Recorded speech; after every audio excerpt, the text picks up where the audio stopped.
কোন বাৰু তেওঁ? কবি ৰাতুল ডেকা। সুগন্ধি ধূপ ধূনা ভিন্নৰঙী ফুলৰ মালাৰে শুভ্ৰ আৱৰণেৰে সুসজ্জিত এখন চলন্ত চাঙিত কোন বাৰু তেওঁ? আলি পদূলি অনুষ্ঠান প্ৰতিষ্ঠান সকলোৱে যাচিছে তেওঁক অন্তিম সমবেদনা। মই জানিব খুজিও জানিব পৰা নাই, সুধিব খুজিও সুধিব পৰা নাই, মোক যেন কোনেও ভ্ৰূক্ষেপ কৰা নাই। সকলোৰে হিয়াৰ আমঠু কোন বাৰু তেওঁ? হঠাৎ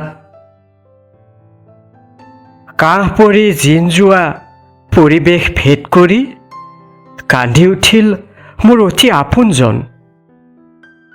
মোৰ আপোনৰ কান্দোন ৰুধিব নোৱাৰি কান্দি উঠিল মোৰ হিয়াখন। মোৰ আপোনৰ অতি আপোন কোন বাৰু তেওঁ?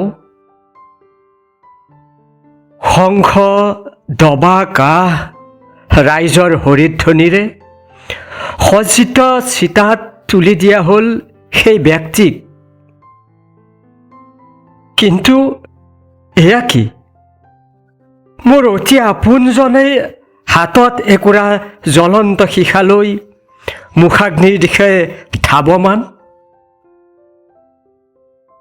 চিতাৰ জুইকুৰা দাউ দাউকৈ জ্বলিছে।